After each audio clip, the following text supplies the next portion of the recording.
2024 లేదా 25లో డిగ్రీ లేదా బీటెక్ చదివారా? సాఫ్ట్‌వేర్ జాబ్ కోసం ఎదురు చూస్తున్నారా? అయితే కోడ్ జ్ఞాన్ 100 డేస్ కోర్సులో చేరండి. జాబ్ సాధించండి. Welcome to Suman TV. నేను మీ సుమన్ టీవీ నాగ్. ఈ మధ్య మన సబ్స్క్రైబర్ ఒక్కొక్క క్వశ్చన్ రైజ్ చేయడం జరిగిందనమాట. అలాగే రవీంద్రనాథ్ గారిని అడగమని చెప్పాను. క్వశ్చన్ ఏంటంటే, సరే ఆల్రెడీ మాకు మా తాతగారి నుంచి రావాల్సినటువంటి ఆస్తి ఏదైతే ఉందో అది మాకు తెలియకుండా మా నాన్నగారు వేరే వాళ్ళకి అమ్మటం జరిగింది. తదనంతరం హక్కు మాకే ఉంటుందని చెప్పేసి చట్టాలు చెప్తున్నాయని చెప్పేసి అంటూ ఉంటారు. మరి ఏ మేరకు అది వాస్తవం? ఒకవేళ మాకే ఆ హక్కు ఉండేటట్లయితే ఎన్ని రోజుల్లో మేము దాన్ని తిరిగి సంపాదించుకోవచ్చు అని చెప్పేసి అడగటం జరిగింది. సో ఈరోజు నేను దాన్ని అలాగే రవీంద్రనాథ్ గారి మాటల్లోనే చట్టపరంగా ఏ విధంగా ఆ ఆస్తిని కాపాడుకోవచ్చు అనేది వారి మాటల్లో అడిగి తెలుసుకుందాం. Hello sir. హాయ్ అండి నాగరాజ్ గారు. సో మన సబ్స్క్రైబర్ ఒక క్వశ్చన్ అడగటం జరిగిందండి. సరే. మనకు సంబంధించింది అనమాట.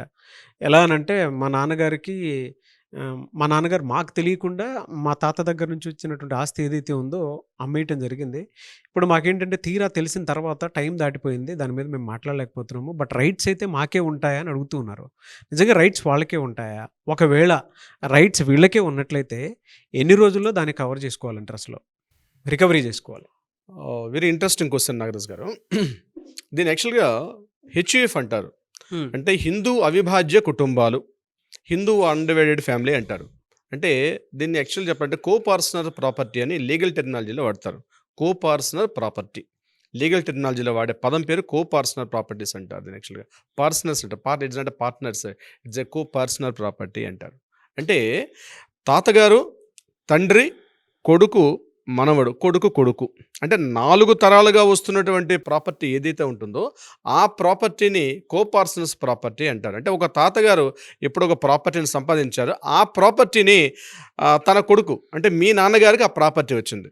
మీ నాన్నగారు ఏం చేశారు? ఆ ప్రాపర్టీకి మీరు పుట్టుకతోటే జన్మతః మీరు ఎప్పుడైతే భూమి మీద మీ కడుపులోంచి బయటకు పడ్డారో ఇమ్మీడియట్గా దాని మీద మీకు హక్కు వచ్చినట్టే.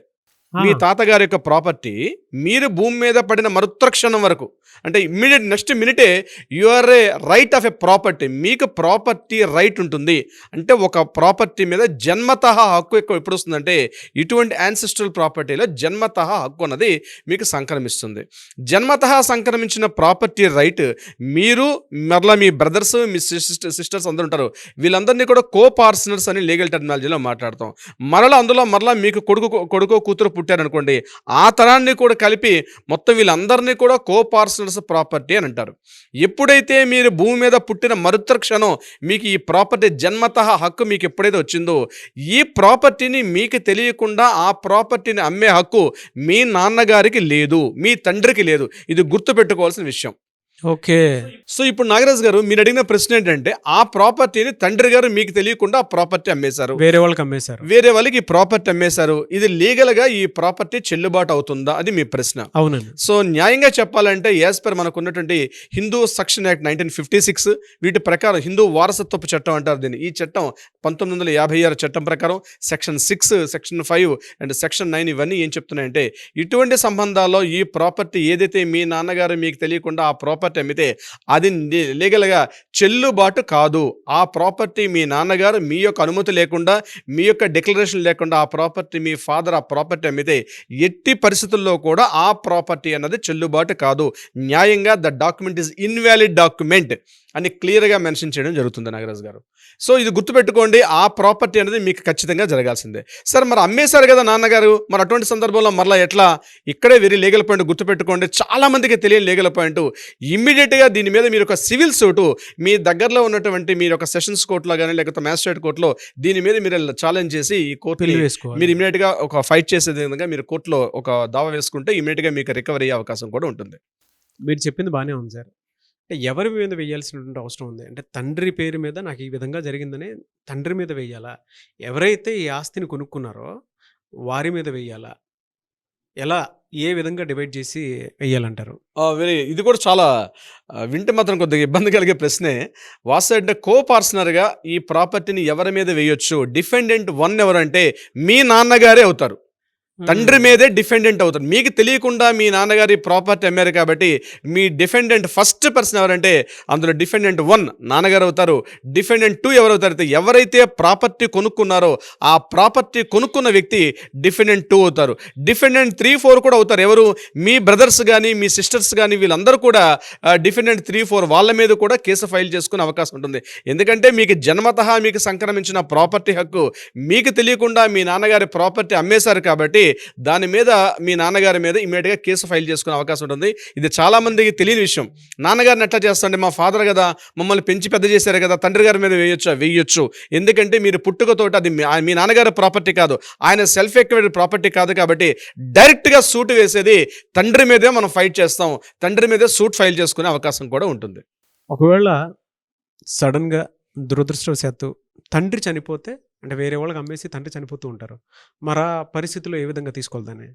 ఇక్కడ కూడా వేయొచ్చు నాగరాజు గారు. ఇటువంటి సందర్భాల్లో కూడా ఒకవేళ ప్రాపర్టీని మీ నాన్నగారు మీకు చెందాల్సిన ప్రాపర్టీ మీ నాన్నగారు మీకు తెలియకుండా మీ డిక్లరేషన్ లేకుండా మీ ప్రాపర్టీని మీ నాన్నగారు ఒక వేరే పర్సన్కి అమ్మేశారు. అటువంటి సందర్భాల్లో కూడా ఇప్పుడు డిఫెండెంట్ 1 ఎవరైతే కొనుక్కున్నారో వాళ్ళు డిఫెండెంట్ 1 అవుతారు. ఎందుకంటే డిఫెండెంట్ 1 మీ ఫాదర్ లైవ్లో లేరు, చనిపోయారు. కాబట్టి డిఫెండెంట్ 1 కొనుక్కున్నటువంటి ఎవరైతే ప్రాపర్టీ కొనుక్కున్నారో అతను డిఫెండెంట్ 1 అవుతారు. ఎవరైతే మీ కో పర్సన్స్ ఎవరైతే ఉన్నారో, అంటే ఎవరు? మీ బ్రదర్స్, మీ సిస్టర్స్, మీ ఫ్యామిలీ మెంబర్స్, మీ బ్రదర్స్ తాలూకా పిల్లలు, వీళ్ళు ఎవరైతే ఉన్నారో వీళ్ళందరినీ కో పర్సన్గా చేస్తూ మీరు దాన్ని కోట్ చేస్తూ 2, 3, 4గా డిఫెండెంట్ 2, 3, 4గా పెట్టుకొని వీళ్ళందరి మీద కూడా కేసు ఫైల్ చేసే అవకాశం కూడా ఉంటుంది. ఇటువంటి సందర్భాల్లో ఎప్పుడైతే మనం చేస్తామో కోర్టులో మనం దీనికి సంబంధించినటువంటి సివిల్ సూట్ ఎప్పుడైతే వేస్తామో ఆ సివిల్ సూట్లో మనం వేసేటప్పుడు ఏదైతే ట్రాన్సాక్షన్ జరిగిందో మీ నాన్నగారికి వీళ్ళకి సంబంధించిన ట్రాన్సాక్షన్ ఏదైతే జరిగిందో ఆ ట్రాన్సాక్షన్ ఇన్వాలిడ్ చేయమని చెప్పి మనం కోర్టుకు అడుగుతాం అనమాట. ఇమ్మీడియట్గా కోర్టు మీరు అడిగిన ప్రాపర్టీ నిజంగానే తాతగారి నుంచి మీకు సంక్రమించిన ఆస్తి అని కోర్టుకి మీరు రుజువు చేయగలిగితే తప్పనిసరిగా అట్లా మీ అనుమతి లేకుండా మీ ప్రాపర్టీని అమ్మినట్టుగా కన్ఫర్మేషన్ అయితే ఆ ప్రాపర్టీ ఆ డాక్యుమెంట్ ఇన్వాలిడ్ అయిపోతుంది. ఒకవేళ ఆ కొనుక్కున్న వ్యక్తి తన దగ్గర పెట్టుకోకుండా ఇంకో 2-3 చేతులు మారినా ఆ టోటల్ డాక్యుమెంట్స్ అన్నీ కూడా ఇన్వాలిడ్ అయ్యే అవకాశం కూడా ఉంటుంది. కాబట్టి మీరు ఎంత బలమైన సాక్ష్యాధారాలని కోర్టులో చూపించగలిగారు అన్నదాని మీదే ఈ మొత్తం కేసుని బలంగా ఉండే అవకాశం కూడా ఉంటుంది. నాగరాజ్ గారు సార్, అంటే దీనికి టైం లిమిట్ ఏమైనా ఉంటుందండి? ఎన్నాళ్ళలో ఈ కేసు వేసుకోవడానికి అవకాశం ఉంటుందంటారు అసలు మనకి జనరల్గా? అంటే ఇక్కడ ఎన్నాలంటే నాగరాజ్ గారు అంటే అమ్మేసిన తర్వాత ఎన్ని డేస్ ఈ విధంగా ఉంటుంది అని చెప్పేసి అనుకుంటూ ఉంటారు కదా. ఇప్పుడు ఒకవేళ 1 year తర్వాత 2 year తర్వాత బాబు ఈ రోజులు కాదు, అప్పుడెప్పుడో అమ్మేశారు, దీని మీద మళ్ళీ మీకు రైట్స్ ఉన్నాయంటే నేను ఎందుకు ఒప్పుకుంటానా అని మాట్లాడేటువంటి వాళ్ళు ఉంటారు, ఎదురు మాట్లాడే వాళ్ళు ఉంటారు. పీరియడ్ ఆఫ్ టైం అసలు ఎన్ని డేస్లో దీన్ని మళ్ళీ మనకు వచ్చేలాగా చేసుకోవచ్చు అంటారు అసలు? ఇది యాక్చువల్గా 1963 లిమిటేషన్ యాక్ట్ అని ఒక యాక్ట్ ఉంది నాగరాజ్ గారు. సో ఇప్పుడు మీ నాన్నగారు మీకు తెలియకుండా ఆ ప్రాపర్టీని అమ్మేశారు. అమ్మేసిన తర్వాత ఎన్ని రోజుల్లోగా లిమిటేషన్ ఏమైనా ఇన్ని రోజుల్లో వేయాలి అన్లిమిటెడ్ అంటే ఇక్కడ గుర్తుపెట్టుకోండి, లిమిటేషన్ యాక్ట్ ప్రకారం 12 years అని ఒక టైం బాండ్ చెప్పడం జరిగింది. అంటే ఇక్కడ 12 years దేన్ని పరిగణలో తీసుకోవాలి అంటే మనం ప్రాపర్టీని అమ్మిన టైం నుంచి తీసుకొని రావాలా లేకపోతే మీ నోటీసులో వచ్చిన టైం తీసుకోవాలి? ఇక్కడ మళ్ళీ కాంట్రడిక్షన్ 2 రకాలుగా వచ్చే అవకాశం ఉంటుంది. మీ ప్రాపర్టీ మీ నాన్నగారు మీకు ఎప్పుడు అమ్మేశారు, మీకు తెలియదు అలాంటి ప్రాపర్టీ ఒకటి ఉంది అన్న విషయం కూడా మీకు తెలియదు. అటువంటి సందర్భాల్లో ఎక్కడి నుంచి తీసుకోవాలి? ప్రాపర్టీ అమ్మేసిన డాక్యుమెంట్ మీరు రిజిస్ట్రేషన్ ఆఫీస్కి వెళ్ళారు, మీరు ట్రూ కాపీస్ తీసుకుంటే అది ఎప్పుడో అమ్మేశారు, 15 ఏళ్ల క్రితం 20 ఏళ్ల క్రితం ఎప్పుడు అమ్మేసి ఉండొచ్చు. అటువంటి సందర్భాల్లో ఏం చేస్తారు? సో కో పార్సనర్గా ఉన్న హక్కు ఏంటంటే మీకు మ్యాక్సిమం లిమిటేషన్ యాక్ట్ అనేది 12 years టైం బాండ్ పెట్టడం జరిగింది. కానీ 12 years అన్నది మీ నోటీసులోకి వచ్చిన తర్వాత అన్నదాన్నే మనం పరిగణలో తీసుకుంటాం. బట్ మ్యాక్సిమం ఇక్కడ చాలా సందర్భాల్లో చాలా కేసుల్లో supreme court, Allahabad high court, Delhi high court ఇచ్చిన కొన్ని కేసుల యొక్క రిజల్ట్ చూసినట్లయితే 12 yearsలో ఉన్నటువంటి లిమిటేషన్ యాక్ట్ ప్రకారం 12 ఏళ్ళలోగా ఆ నోటీస్ వస్తే దాన్ని కోర్టు కేసు టేకప్ చేస్తుంది. లేని సందర్భాల్లో మనకు కేసుని డిస్మిస్ చేసే రైట్స్ కూడా ఉన్నాయి. కానీ మనకు క్లియర్గా చెప్పాలి, నాకు నోటీస్ రీసెంట్గా అందింది, సో నాకు రీసెంట్గా వచ్చిన టైం కాబట్టి ఆ 12 ఏళ్ళ టైం బండ్ అనేది ఇక్కడ వర్తించదు. అంటే డాక్యుమెంట్ రిజిస్ట్రేషన్ టైంని మనం పరిగణలో తీసుకోం, నాకు నోటీసులు వచ్చిన టైం కాబట్టి ఇక్కడి నుంచి 12 years టైం తీసుకుంటాం. ఏదేమైనప్పుడు కూడా గుర్తుపెట్టుకోండి, మీకు టోటల్గా 4th generation నుంచి మీకు ప్రాపర్టీ వస్తున్నప్పుడు మీ తాతల నుంచి ఆ ప్రాపర్టీ వచ్చేటప్పుడు ఆ ప్రాపర్టీలో మీకు హక్కుదారు జన్మత హక్కు ఉంటుంది. కాబట్టి కో పార్సనర్గా మీరు దాన్ని ప్రాపర్టీ మీద రైట్ చేసుకునే మీ పార్టిషన్ ఎంత రావాలో దాని మీద మీరు కోర్టులో కేసు ఫైల్ చేసుకోవచ్చు.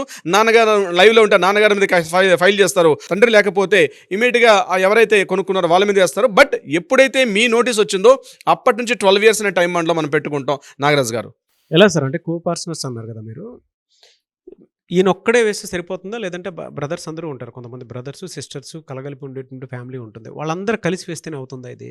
వెరీ ఇంట్రెస్టింగ్ క్వశ్చన్ నాగరాజ్ గారు. కో పార్సనర్స్ అంటే ఏంటంటే ఇక్కడ 2005 తర్వాత వచ్చిన యాక్ట్ ప్రకారం ఏం చేశారంటే ఆడపిల్లలకు కూడా ఇందులో లింక్ ఇవ్వడం జరిగింది. అంటే ఆడపిల్లలకు కూడా ఈ చట్టం ప్రకారం ప్రాపర్టీగా జన్మతః ఇంతకుముందు మగవాళ్ళు ఉండేవారు, అబ్బాయి మాత్రం ఉండేది. కానీ 2005 తర్వాత వాళ్ళకు కూడా దీనికి జన్మతః హక్కు వచ్చింది కాబట్టి వీళ్ళందరూ కూడా ఆ యొక్క హక్కు సంక్రమించింది కాబట్టి అందరూ కలిసి వేసుకోవచ్చు. లేని సందర్భంలో అంటే కో పార్సనల్స్ అంటే ఏం చెప్పాను, ఒక తాతగారి తాలూకా తండ్రి గారి తాలూకా పిల్లలు, తండ్రికి ముగ్గురు పిల్లలు ఉన్నారు. అనుకోండి ఒక బ్రదర్స్ సిస్టర్స్ అందరూ కలిసి ఉన్నారు. కానీ మీకు మాత్రమే న్యూస్ తెలిసింది, ఇక్కడ మీ బ్రదర్స్ ముందుకు వస్తున్నారో లేకపోతే సిస్టర్స్ ముందుకు వస్తున్నారో రారా అన్న విషయం కాస్త పక్కన పెట్టండి. మీ ఒక్కరైనా ఇండివిజువల్గా కూడా కేసును ఫైల్ చేసుకోవచ్చు, గ్రూప్గా కూడా కేసు ఫైల్ చేసుకునే అవకాశం ఉంటుంది. అందరూ కలిసి రావాలి అని చెప్పి ఎక్కడ మనకి సెక్షన్స్ లేదు. ఏ ఒక్కరున్నా సరే కేసు ఫైల్ చేసుకునే అవకాశం ఉంటుంది. నాగరాజ్ గారు, ఈ సమస్యతోటి చాలామంది ఎటువైపు వెళ్ళాలో తెలియక ఒక్కొక్క రైట్ అంటే మీలాంటి ఒక అడ్వకేట్ దగ్గరికి రావాలి అనుకుంటుంటారు చాలామంది ఉన్నారు. మిమ్మల్ని అప్రోచ్ అవ్వాలంటే ప్రాసెస్ ఏంటంటే? నాగరాజ్ గారు, ముఖ్యంగా ఇటువంటి ప్రాపర్టీస్ ఇష్యూస్ సంబంధించి ఏదైనా డౌట్స్ సలహాలు సంప్రదింపులు కావాలంటే తప్పనిసరిగా కింద స్క్రోల్ అవుతున్న నెంబర్ని కాంటాక్ట్ చేస్తే మన లీగల్ టీం వాళ్ళకి అప్రోచ్ డీటెయిల్స్ కూడా అందజేసే ప్రయత్నం చేస్తారు. అదే కాకుండా కోర్టుల్లో వివాదాలు ఉన్నటువంటి ఏదైనా వాటికి కూడా పరిష్కారం కావాలంటే కూడా ఆ దిశగా కూడా ప్రయత్నం చేస్తారు sir. Yes, sir thank you అండి. థ్యాంక్ యూ సో మచ్ అలాగే రవీంద్రనాథ్ గారు. Thank you so much Nagaraj గారు. సుమన్ టీవీలో మీ పర్సనల్ అండ్ బిజినెస్ ప్రమోషన్స్ కోసం కింది నెంబర్కి కాంటాక్ట్ చేయండి.